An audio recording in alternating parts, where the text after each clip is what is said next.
మాజీ ప్రధాని పివి నరసింహారావు జయంతి సందర్భంగా పలువురు నేతలు ఘన నివాళులర్పించారు. పార్టీలకు అతీతంగా పివి సేవలను కొనియాడారు. సంక్షోభ సమయంలో దేశాన్ని ఆయన గట్టెక్కించారని తెలంగాణ డిప్యూటీ సీఎం భట్టి విక్రమార్క అన్నారు. సీఎంగా ఉన్నప్పుడు పేదలకు భూమిని పంచారన్నారు. బీఆర్ఎస్ హయాంలో ఆ భూములు అన్యాక్రాంతమయ్యాయన్నారు.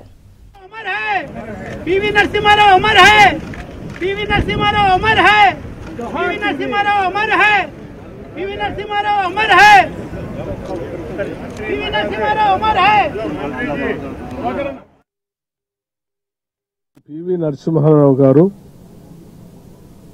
మన రాష్ట్రంలో పుట్టడం మనందరి అదృష్టం.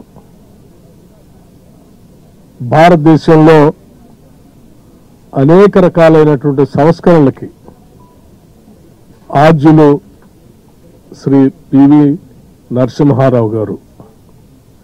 రాష్ట్రంలో వారు మంత్రులుగా పనిచేసినప్పుడు కానీ లేకపోతే ఈ ఆనాటి ఉమ్మడి రాష్ట్ర ముఖ్యమంత్రిగా పనిచేసినప్పుడు కానీ వారు విద్యాపరంగా కానీ సామాజిక పరంగా కానీ తీసుకొచ్చినటువంటి అనేక సంస్కరణలు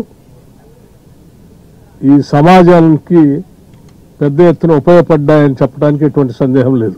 సంక్షోభాలని ఆనాడు రాజకీయ సంక్షోభం కానీ ఆర్థిక పరమైన సంక్షోభం కానీ ఎదుర్కొంటున్నటువంటి పరిస్థితుల్లో ఈ దేశ ప్రధానిగా అత్యంత క్లిష్టమైనటువంటి సమయంలో బాధ్యతలు చేపట్టి ఆ సమస్యలన్నింటినీ కూడా ఎటువంటి ఇబ్బందులు లేకుండా సున్నితంగా పరిష్కరించి దేశానికి భవిష్యత్తును అందించినటువంటి గొప్ప ప్రధానమంత్రి. వారు అమలు చేసినటువంటి భూ సంస్కరణల ద్వారా పంచినటువంటి దాదాపు 24 లక్షల ఎకరాలు తెలంగాణ ప్రాంతంలో గత 10 ఏళ్లలో ఆ భూములన్నీ కూడా పేదల దగ్గర నుంచి అన్యాక్రాంతమై ఆనాటి ప్రభుత్వం వాళ్ళ దగ్గర నుంచి లాక్కొని రకరకాలైనటువంటి ఇబ్బందులు పెట్టి ధరణిలో వాటిని ఎక్కించకుండా ఇబ్బంది పెట్టినటువంటి పరిస్థితులను కూడా గమనించినటువంటి ఈనాటి కాంగ్రెస్ ప్రభుత్వం ఈరోజు భూభారతి చట్టాన్ని తీసుకొని వచ్చి ఆర్థిక సంస్కరణలు తెచ్చి పివి దేశ గతిని మార్చారని మంత్రి పొన్నం ప్రభాకర్ అన్నారు. యువత ఆయన్ను ఆదర్శంగా తీసుకోవాలన్నారు. విశేషులు పివి నరసింహారావు గారి 104వ జయంతి సందర్భంగా ఈరోజు ఘనంగా నివాళులర్పిస్తా ఉన్నాం. వారు దేశ ఖ్యాతిని నిలబెట్టడానికి ప్రజాస్వామ్యంలో